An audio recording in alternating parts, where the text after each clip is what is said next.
bukan nggak mau punya rumah, tapi memang kayaknya agak mustahil untuk sampai ke sana. Ketika kita membicarakan tentang punya rumah ini, khususnya saya sebagai generasi Gen Z, jangankan untuk kita berpikiran punya rumah, kadangkala kita berpikir untuk menikah aja takut. Bukan nggak mau punya rumah, tapi memang kayaknya agak mustahil untuk sampai ke sana. Menurut antum gimana caranya kita supaya sadar dan kita bisa punya cita-cita minimal ya udah deh gue bisa punya rumah kayaknya nanti gitu. Bagus nih. Ini kemungkinan besar keresahan banyak orang, khususnya bahkan kayaknya bukan cuma sekedar Gen Z ya. Gen X juga sama kayaknya, punya keresahan yang sama nih terkait dengan hal ini.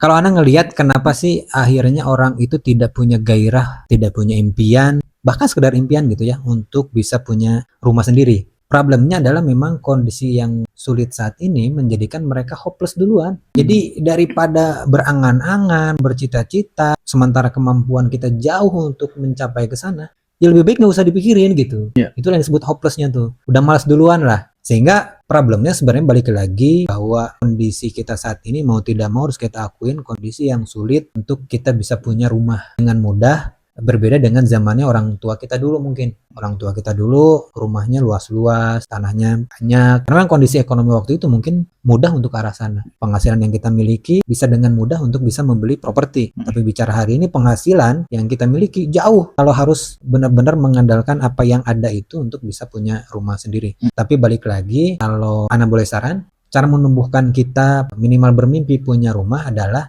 bahwa kita pahami bahwa kita khususnya misalnya antum yang sudah menikah, bahwa kita punya istri, kita punya anak, dengan rasa sayang cinta kita kepada mereka, maka mungkin rumah akan menjadi hadiah terbaik bagi mereka. Ketika umur kita tidak panjang, maka itu akan menjadi tempat terbaik bagi mereka. Bayangin tadi, kalau misalnya usia kita pendek, kita meninggal, bayangkan istri kita, anak kita, kalau misalkan masih ngontrak, mereka bisa nggak bayar kontrakannya? Jangan sampai mereka terkatung-katung, terlunta-lunta, hidup sulit lah begitu. Sehingga hal-hal seperti ini yang coba kita masukkan ke kepala kita, khususnya bagi kita sebagai kepala rumah tangga. Yang kemudian kalau bicara tips umum sebenarnya ya semua orang juga paham. Yang paling penting adalah selalu berdoa dan berikhtiar.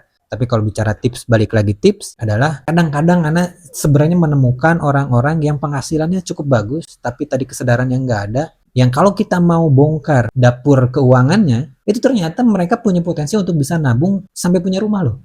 Hanya saja mereka saking hopelessnya, uang yang berpotensi untuk ditabungkan tadi, mereka gunakan untuk hal-hal yang tidak produktif. Jajannya rajin ternyata ya, sering scroll Instagram, TikTok, FYP, makanan, staycation. Akhirnya uang habis untuk hal-hal seperti itu. Yang mudah kalau ditabung, dihemat, harusnya sih bisa. Nah, termasuk antum. Kayaknya antum juga punya deh. Kalau bicara penghasilan, ya kalau antum runut, oh ternyata selama ini banyak bocornya nih, gitu. Yang kalau misalkan ini nggak keluar, kayaknya tabungan harusnya punya deh.